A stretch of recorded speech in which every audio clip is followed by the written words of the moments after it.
Hi guys, I'm Sean, And I'm Tree. and together we are Seek and Enjoy.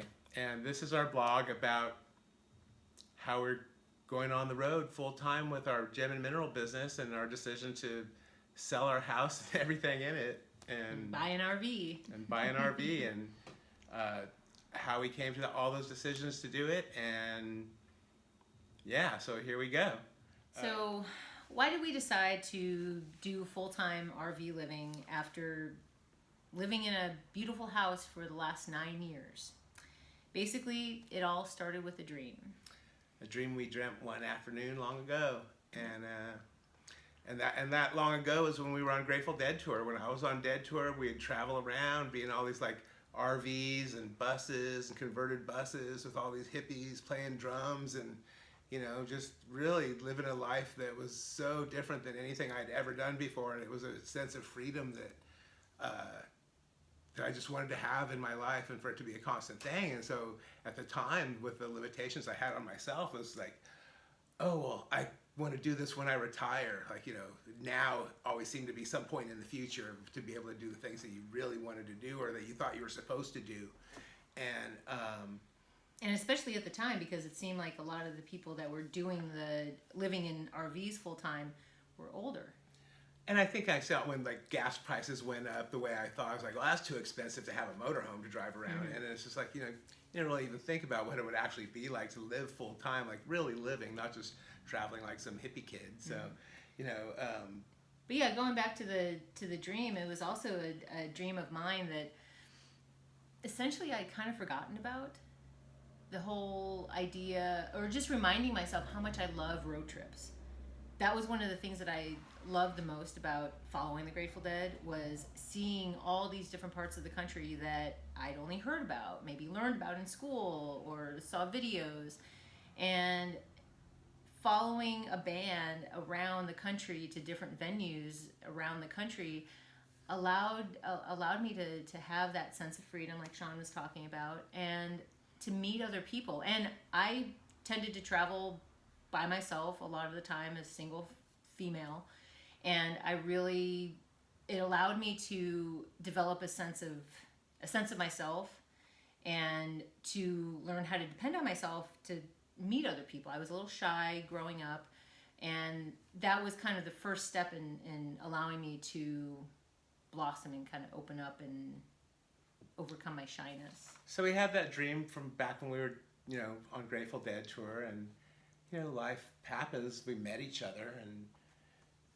we both had like probably the best jobs we ever had in our life. And the crash in the market came in like 2010, and it made it possible for us to buy a house in a really beautiful part of California near Santa Cruz and not far from the beach, and got this house for like dirt cheap. And now here we are at the top of the market, and I took a look around to see what's going on as far as like, well, first we just, when the pot business kind of ended with legalization, I didn't want to jump through all kinds of corporate hoops to be part of that when it was so fulfilling before, and now it would make it seem like work.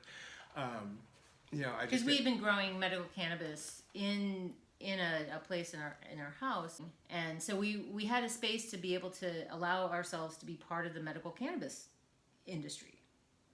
Yeah, even before that, we lived in a house where we grew some pot, which made it possible for us to save up enough for the down payment to buy this house when the time came, and so we did that. Anyway, we bought this house, and it was something that I never thought I could ever actually do. I mean, I had just gotten out of prison 6 years earlier, and 7 years earlier. Actually, just a few months before we met about 15 years ago, and he had just gotten out a few months. The last time. Yeah, for the last time. I went to prison a few other times, but that's some other stories I'll save for later. So anyway, we bought this house at the bottom of the market. We grew weed while we were here. We were able to like make hash oil and be part of that whole explosion of that new way of using cannabis. Yeah. And so the house basically has paid for itself since we bought it, because it's got a rental on it. It's got a big warehouse in the back that was our grow room and our work area, and so it's been a blessing to have this house. But when legalization came, it's just like it really changed the economy, And it was just really changed the economy and changed our reality. Our reality, because being in the cannabis industry, I felt like I was in service all these years to the people that needed the medicine. You know, I mean, whether people thought it was people were just getting high or whether they were actually medicating themselves for whatever reasons, that was the truth. Is they were medicating themselves, and this was a medicine that improved their quality of life. And doing this business, I was able to hire friends and other people that I met through the industry, and it just gave me a feeling of being in service all these years that I've been doing this since I was a kid, really. And so anyway, the economy changed, and we thought like, wow, what should we do? And we were at a Gem and Jam festival down in Tucson during the gem shows down there, and the big Tucson gem show that happens every year. Yeah. And so I've been collecting crystals since I was on Grateful Dead tour, and I remember I wanted to buy this crystal, and it was however much it was for the one crystal, and then the guy says, well, I have like 4 other ones too, and so it's, if you buy all 5 crystals, it really only ends up costing like $50 more than just buying that first one. And it's like, well, this is the same math I've been doing selling weed for so long. It's just like, I can figure that out. It's like, I can keep this crystal for free if I sell these 4. So, I mean, that was the first thought. And then I realized, well, why don't we get into business selling crystals? So we just made that decision to start doing that. And we just started a business and did all the legal steps for setting up a business and started doing it. And that was a little over 2 years ago.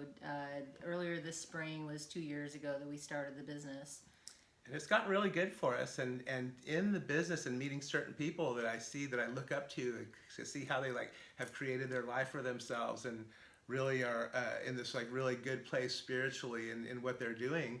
And this guy told me, he lives in Thailand, and he's like, if you really want to do well in this industry, you need to travel, because I mean, all the crystals are all over the world, and going to the source is always better than going to some gem show where you're going to buy it from somebody else that already got it from at least one other source, maybe multiple other sources. So where we are now and the setup that we had for traveling, we could only go maybe 100 miles from home. And yeah, we had a pickup truck. We had a nice Toyota Tacoma with a shell over the back, so we had enough space. But we couldn't stay in a hotel room. We couldn't stay in a hotel because we couldn't leave our stuff in the truck because it would get ripped off in San Francisco or wherever. And so we could only go 100 miles from home, and we'd have to have friends in the area where we could stay the night and back our truck into the driveway to protect our stuff. And so the idea of traveling was really good. And we thought, well, let's maybe get a mobile home or something down near Tucson so we have a place to go in the winter that's near the gem shows. That'll be cool. And then it was like, okay, well, maybe let's not do that. Maybe let's get a second mortgage on the house that's enough to buy an RV, and then we'll lease out the house and the rental area, and we'll still be able to have the warehouse for our crystal business. And so we tried to do that, and they wouldn't give us a loan. They wouldn't let us remortgage our house because we didn't have enough tax years of our new business to show that we made however X amount of dollars.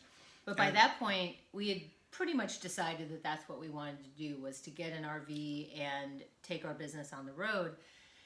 We realized that this would be a perfect example of a time when we could just be limiting ourselves. Like, oh, we didn't get the loan. Oh, okay, we can't do it right now. We have to wait a few more years.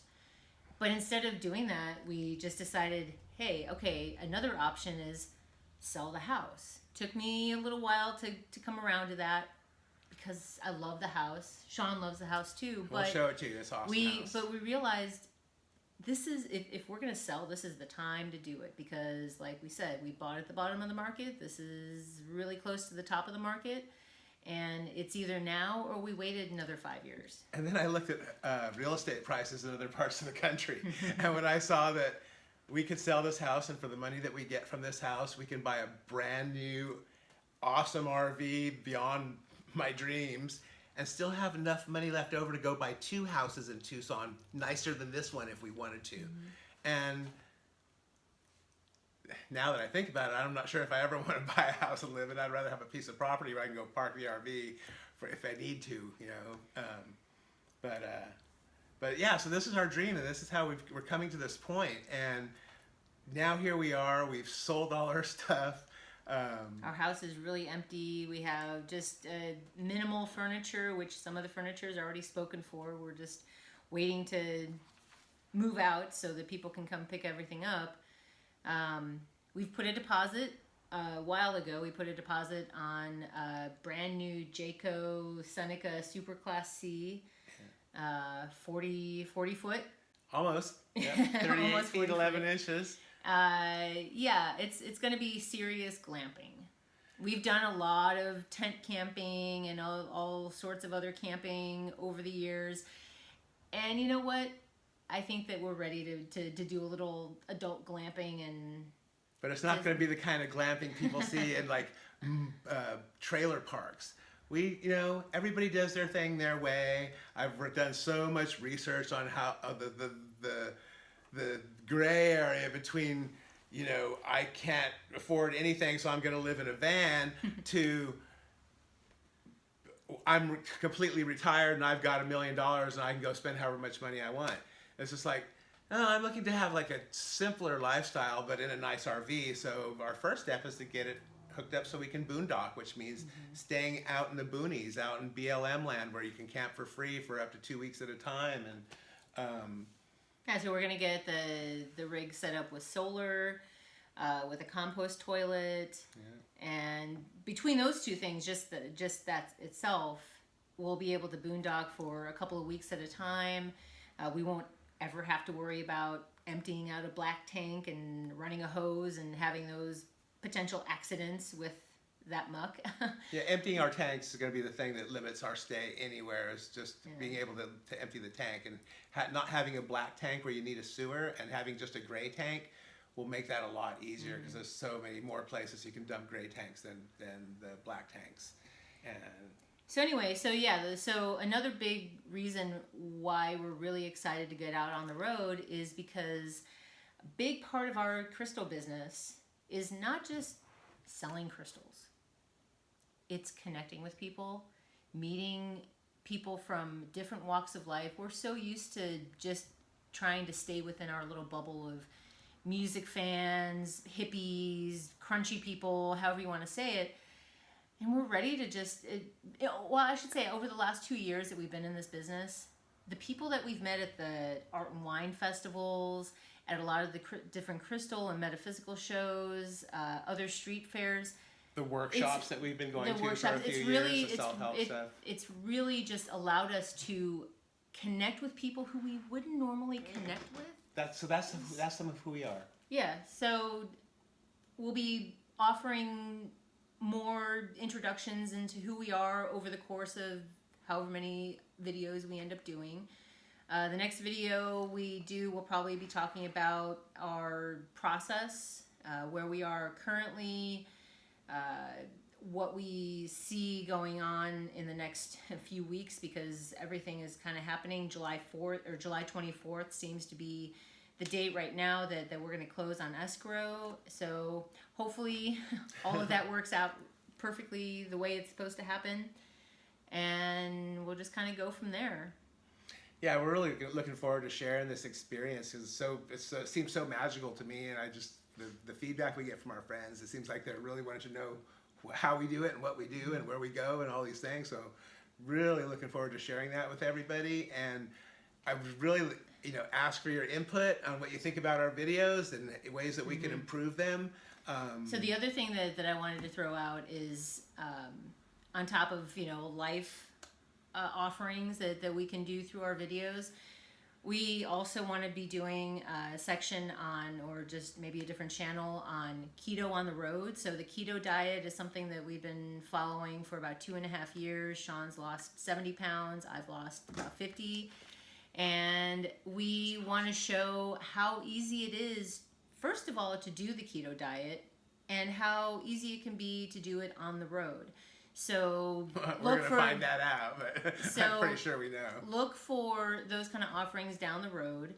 And also, we plan to be some of the first people to do videos in our Super Class C. We see videos all the time from Class A owners, from trailers, fifth van wheels, life. Van life. Super super cool, awesome, and great ideas.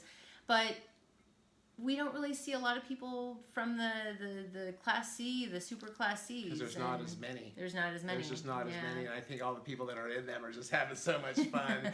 And we're going to have fun, but we're also going to try and do videos too. So. And we do a lot of things that I see, a lot of the other people I see in this RV life aren't necessarily doing. A lot of them do Burning Man and stuff like that, but not so much music festivals and just some of the other things that we're into. So just, the different niches that people have that they want to see, that people are doing, living these lifestyles. And I hope that we have some flavor that we can add to the stew that is full-time RV living. So thanks for checking us out on our first video, and hope you enjoyed it and got a little more insight into who we are. We'll get better. I think we got better as we went along with the video. And we're open to any kind of feedback, so feel free to if we're like twitching weird or something, let us know. It's like, hold it down on the twitching, and we don't claim to be polished, that's for sure. Quit interrupting Tree. So don't be afraid to tell me that. So anyway, thanks. Peace. Much love. See you guys later. Bye.